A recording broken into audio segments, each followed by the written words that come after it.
Vous avez certainement souvent entendu parler du microbiote intestinal au cours de ces dernières années. On cite souvent son importance sans forcément expliquer son implication sur notre santé. Cette vidéo a donc pour vocation de vous éclairer sur le microbiote intestinal et de vous donner les clés alimentaires pour pouvoir en prendre soin. Le microbiote intestinal représente l'ensemble des micro-organismes, bactéries, virus, champignons non pathogènes que nous appelons commensaux qui vivent à l'intérieur de notre tube digestif. Il est ainsi constitué de plus de 10 000 milliards de micro-organismes représentant un poids total de 2 kg. Et il est principalement localisé dans notre intestin grêle et notre côlon. On sait de nos jours qu'il joue un rôle important dans les fonctions digestives et métaboliques de notre organisme, notamment par la fermentation dans le côlon des aliments qui ne sont pas digérés dans l'intestin grêle. Cette fonction est primordiale pour notre confort digestif quotidien et surtout est bénéfique pour notre santé en libérant des acides gras à chaîne courte que nous pouvons appeler des postbiotiques qui sont des graisses impliquées dans de nombreuses réactions de notre organisme. Ils participent également à la synthèse de vitamines comme la vitamine K et à l'absorption de nombreux micronutriments comme le magnésium, le calcium ou encore le fer.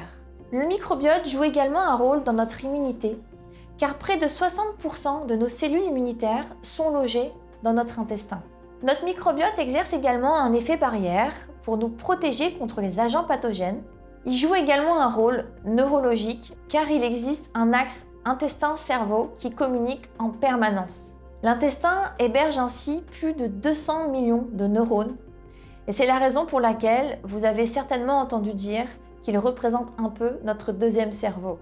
Ces neurones vont par exemple pouvoir produire des neuromédiateurs tels que la sérotonine qui est impliquée globalement dans les comportements alimentaires et l'équilibre émotionnel général. Le manque en sérotonine pouvant être un des facteurs déclenchants des pulsions alimentaires.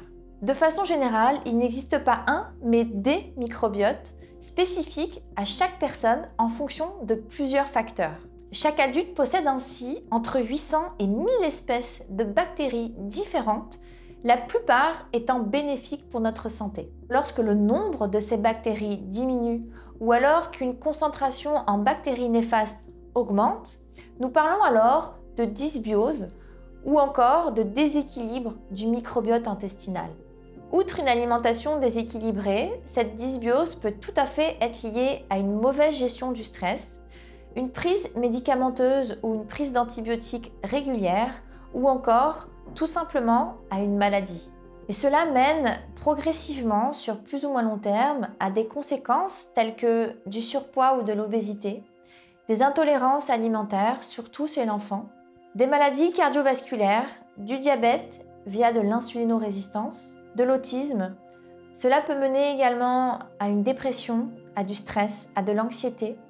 Il a été également relaté qu'une dysbiose intestinale pouvait mener à de l'Alzheimer ou encore à des maladies chroniques inflammatoires de l'intestin ou du syndrome de l'intestin irritable. Je vous rappelle à ce propos que ma dernière vidéo porte justement sur le syndrome de l'intestin irritable. Il vous donne des pistes concrètes pour pouvoir y travailler. L'alimentation reste un des facteurs des plus importants dans la prévention du déséquilibre du microbiote. 7 règles alimentaires essentielles. La première, favoriser le plus possible le fait maison, de façon à réduire majoritairement l'alimentation industrielle. Les produits industriels étant riches en additifs, en acides gras trans et en acides gras saturés, vont avoir tendance à accentuer l'inflammation intestinale, ce qui va augmenter la perméabilité intestinale et réduire l'effet barrière. La deuxième, préférez les aliments complets ou semi-complets qui seront plus chargés en fibres alimentaires et qui aideront donc davantage à maintenir l'effet barrière du microbiote intestinal. Choisissez donc davantage plutôt du pain complet que du pain blanc, ou des pâtes complètes ou semi-complètes plutôt que des pâtes blanches, ou tout simplement des aliments qui sont naturellement chargés en fibres alimentaires telles que les légumineuses. La troisième, favoriser des produits bruts afin de limiter les produits transformés.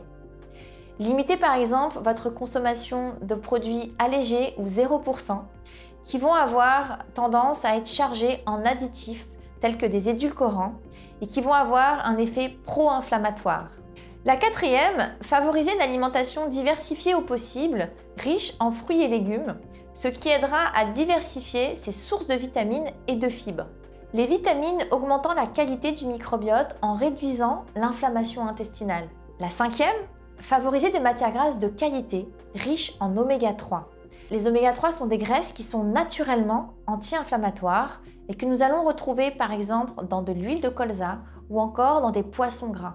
La sixième, favorisez davantage votre consommation d'épices et d'aromates de façon à réduire votre consommation de sel. Le sel étant pro-inflammable. Une septième règle alimentaire serait de favoriser davantage sa consommation en protéines végétales, ce qui permettrait naturellement d'apporter davantage de fibres alimentaires et favoriserait l'effet barrière du microbiote intestinal.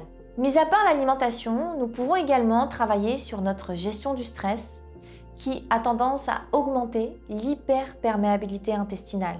Pour cela, nous pouvons faire appel à différentes techniques et outils de sophrologie, d'hypnose ou encore de cohérence cardiaque. À ce titre, je vous rappelle que l'équipe des ateliers bienveillance propose tout au long de l'année des ateliers pour vous permettre d'avoir des clés et des outils concrets justement pour gérer votre stress. Vous pouvez dès à présent réserver votre place à un atelier sur le site qui s'affiche à votre écran et qui sera également en description de cette vidéo. Enfin, nous pouvons renforcer l'activité de notre microbiote intestinal ou tout simplement le protéger en cas de prise médicamenteuse ou d'antibiotiques avec des probiotiques. Les probiotiques sont à administrer en fonction de chaque besoin, soit en prise quotidienne, soit sous forme de cure sur plusieurs mois. Par contre, tous les probiotiques ne sont pas équivalents et il s'agit là de trouver les bonnes souches bactériennes qui vont pouvoir réellement vous aider. Il est donc important de choisir les probiotiques avec un professionnel de la nutrition et de la micronutrition. Pour conclure, le microbiote est un acteur majeur de notre santé et peut être bien le médicament de demain. De même que notre alimentation pourrait bien être notre première médecine. En optant pour des choix alimentaires conscients et favorables, nous pouvons prévenir bon nombre de pathologies car l'idée c'est de vivre le plus longtemps mais en bonne santé. J'espère que cette vidéo vous aidera à mettre en place des actions concrètes pour pouvoir prendre soin de votre microbiote. Merci à tous de m'avoir écouté. N'hésitez pas à commenter ou à me rejoindre sur les réseaux sociaux si vous avez la moindre question. Et n'oubliez pas, bien évidemment, de vous abonner. À très vite pour une prochaine vidéo et dans l'attente, prenez soin de vous.